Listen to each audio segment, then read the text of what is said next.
जय श्री राधे। अच्छे लोगों के साथ हमेशा बुरा क्यों होता है? भगवान श्री कृष्ण ने गीता में अर्जुन को बहुत सुंदर जवाब दिया।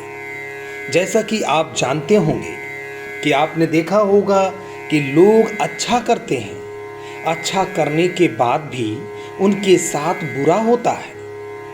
मन बहुत ही विचलित रहता है, सोचते हैं कि भगवान हमारी सुनता ही नहीं।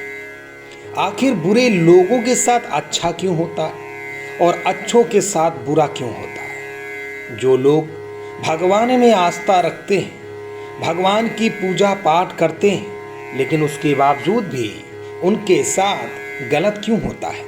आइए इसका जवाब हम आपको देने जा रहे हैं। इस वीडियो को अंतिम तक ज़रूर देखिएगा। यदि जवाब से सहमत हैं तो श्री कृष्णा ज़रूर कमेंट में लिखिएगा और वीडियो को आगे ज़रूर भेज दीजिएगा, ताकि जिन लोगों को ज़रूरत है इस वीडियो की, उनके दिमाग को स्थिरता मिल सके। आपने महसूस किया होगा कि जो लोग अच्छे कर्म करते हैं वो परेशान रहते हैं, वही जो बुरे कर्म करते हैं वो खुशी से रह रहे हैं। अच्छे कर्म करने वाले परेशान होते हैं कि आखिर उन्हें इतनी परीक्षा क्यों देनी पड़ रही है, जबकि जो अधर्म की राह पर है वो हमेशा खुश होकर जिंदगी का लुत्फ उठा रहे हैं। अगर आपके मन में भी ये सवाल है तो आज हम आपको जवाब देने जा रहे हैं। भगवान कृष्ण अर्जुन से जो कहते हैं उसे ध्यान से सुनिए। पार्थ, मैं तुम्हें एक कथा सुनाता हूं, उसे सुनकर तुम समझ जाओगे कि हर प्राणी को उसके कर्म के हिसाब से ही फल मिलता है। प्रकृति की हर किसी को अपनी राह चुनने का मौका देती है।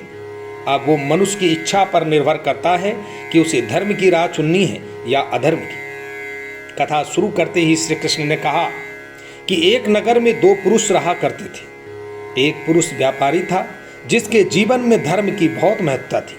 वो पूजा पाठ में यकीन रखता था। वो हर रोज मंदिर जाता था और दान धर्म भी करता था। वो हर रोज भगवान की पूजा करता था। वहीं दूसरा पुरुष बिल्कुल विपरीत था।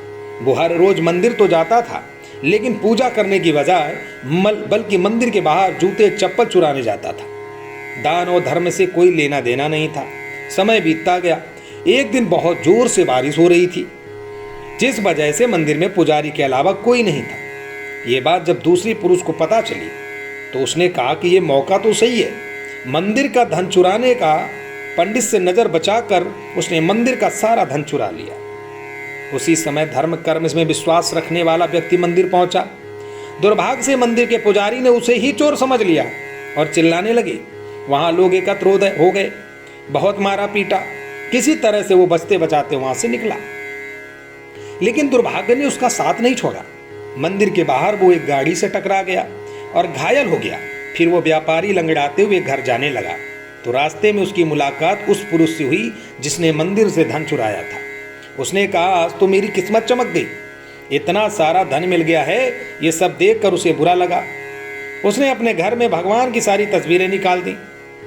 कुछ सालों के बाद दोनों पुरुषों की मृत्यु हो जाती है। मरने के बाद अब दोनों यमराज की सभा में पहुंचते हैं तो भले पुरुष ने दूसरे व्यक्ति को देखा तो बहुत गुस्सा आया।